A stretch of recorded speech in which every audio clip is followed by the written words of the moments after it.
இன்றைய வேத வசனம் இந்த காலை வேளையிலும் கர்த்தருடைய வார்த்தை இந்த நாட்களில் இப்படியாக வருகிறது.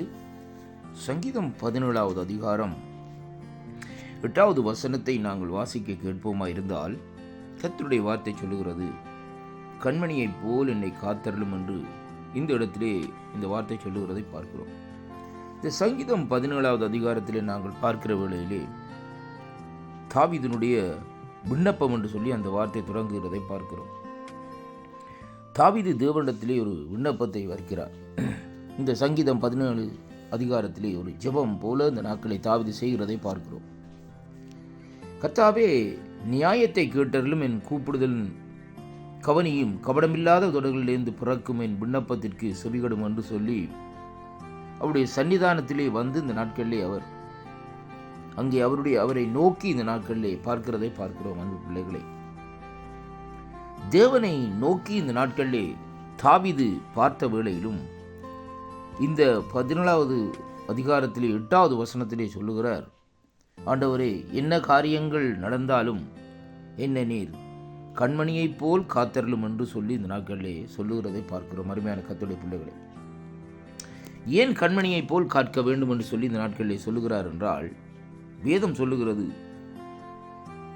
இஸ்ரவேலை தொடுகிறவன் அவருடைய கண்ணின் மணியை தொடுகிறான் என்று சொல்லி இந்த நாட்களிலே பார்க்கிறோம். அருமையான கர்த்தருடைய பிள்ளைகளே, அது ஏனென்றால் தேவன் உடைய பிரியத்தை அந்த இடத்திலே குறிக்கிறதை பார்க்கிறோம். அருமையான கர்த்தருடைய பிள்ளைகளே, ஏனென்றால் பாருங்கள், நம்முடைய சரீரத்திற்கு வெளிச்சத்தை கொடுக்கிறது கண் என்பதைத்தான் இன்றைக்கு நாங்கள் பார்க்கிறோம்.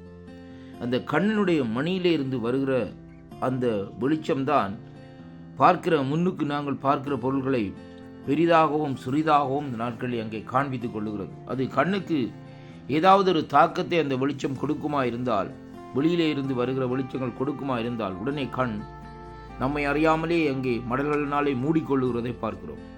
அதே போலத்தான் தாவீது இந்த இடத்திலே கேட்கிறார், என்னுடைய நெருக்கங்கள் உபத்திரவங்கள் என்னை சூழ்ந்து என்னை தாக்க வருகிற வேளையிலே நீர் அப்படியாக அந்த கண்ணின் மணி போல் என்னை பாதுகாத்து கொள்ளும் என்றால், அங்கே என்னை ஆபத்திலே இருந்து அந்த மணிகளினாலே, அதாவது கண்ணின் மடல்களினாலே மூடி என்னை காத்துக்கொள்ளும் என்றுதான் இந்த நாட்களில் இந்த வார்த்தையை நாங்கள் பார்க்கிறோம். அருமை பிள்ளைகள், நம்முடைய வாழ்க்கையிலே தேவனுடைய பாதுகாப்பு இன்றைக்கு இல்லை என்றால் எல்லாம் விருதாவாகத்தான் இந்த நாட்களில் இருக்கும். நாங்கள் எப்பொழுதும் வெளியிலே இந்த நாட்களிலே சென்று இந்த நாட்களில் காரியங்களை செய்ய முடியாது.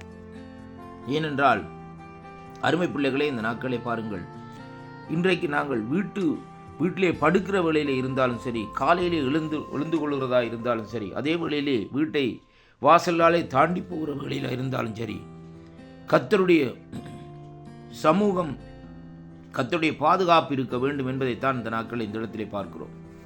அதற்காகத்தான் குறிப்பாக இந்த இடத்திலே சொல்லப்படுகிறது, கண்ணின் மணியைப் போல் இந்த நாட்களில் என்னை காத்தருளும் என்று சொல்லி தாவீது ஒரு விண்ணப்பத்தை ஏறெடுக்கிறதை பார்க்கிறோம். அன்பு பிள்ளைகளே, நம்முடைய கர்த்தர் இந்த நாட்களிலே நம்மை கூட கண்ணின் மணி போல் இந்த நாட்களில் பாதுகாக்கிறார். அப்படியானால் தேவனுடைய பாதத்திலே இருந்து நாங்கள் எழுந்து ஜெபம் பண்ணி இந்த நாட்களிலே மற்ற காரியங்களை நாங்கள் செய்வோமா இருந்தால், தேவனுடைய பாதுகாப்பும் பராமரிப்பும் எப்பொழுதும் இந்த நாட்களிலே அங்கே நமக்கு இருக்கும். அருமையான கர்த்தருடைய பிள்ளைகளே, பவுலடிகள் சொல்லுகிறார் இந்த நாட்களிலே, ஆண்டவரே, என்னுடைய வேதனைகள் நெருக்கங்கள் மத்தியிலே இந்த முள்ளை எடுத்துவிடும் என்று சொல்லி இந்த நாட்களை சொல்லுகிற வேளையிலே ஆண்டவர் சொல்லுகிறார், என் கிருபை உனக்கு போதும், உன் பலவீனத்திலே என் பலன் பூரணமாக விளங்கும் என்று. அருமை பிள்ளைகளே, தேவனுடைய கிருபை இல்லாவிட்டால் இன்றைக்கு ஒன்றுமே இல்லை.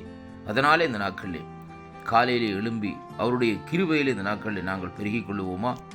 கர்த்தர் இந்த வாக்குத்தத்தத்தினூடாக இன்றைய நாளிலும் உங்களை ஒருவரையும் ஆசீர்வதிப்பார் என்று நான் விசுவாசிக்கின்றேன். வாக்குத்தத்தங்களை விசுவாசியுங்கள், தேவனிடத்திலே திரும்புங்கள், ஆண்டவருடைய பாதத்தண்டையிலே இருங்கள், அவரையே தியானித்துக் கொண்டிருங்கள். இந்த உலகத்தினுடைய முடிவிலே இந்த நாட்களில் உலகம் வந்திருக்கிறது. அப்படியானால் இந்த நாட்களிலே அவரையே தியானித்து அவருடைய சமூகத்திலே நாங்கள் இருப்போமா இருந்தால், தேவன் இந்த நாட்களில் கடைசி நாட்களில் நம்மை தப்புவிக்க தேவன் வல்லவராயிருக்கிறார். அவரையே வேண்டி நாங்கள் கேட்கிற வேளையிலே கர்த்தர் நம்மோடு கூட இருந்து நம்மை பாதுகாத்து நடத்த தேவன் வல்லவராயிருக்கிறார். கர்த்தருக்கே மகிமையும் கனமும் துதியும் புகழும் உண்டாவதாக. இந்த வாக்குத்தத்தங்கள் உங்களுக்கு ஆசீர்வாதமாக இருக்கும் என்று நான் விசுவாசிக்கின்றேன். தாவீது செய்தது போல தேவனுடைய சமூகத்திலே விண்ணப்பம் பண்ணுங்கள். உங்களுடைய விண்ணப்பங்களை தேவனுடைய சமூகத்திலே கொண்டு வாருங்கள். கர்த்தர் உங்களை கண்ணின் மணி போல் பாதுகாத்து நடத்துவார் என்று ஆண்டவரும் என் மீட்பருமா இருக்கிற இயேசு கிறிஸ்துவின் நாமத்திலே வாழ்த்தி ஆசீர்வதிக்கிறேன். ஆமேன், ஆமேன், ஆமேன்.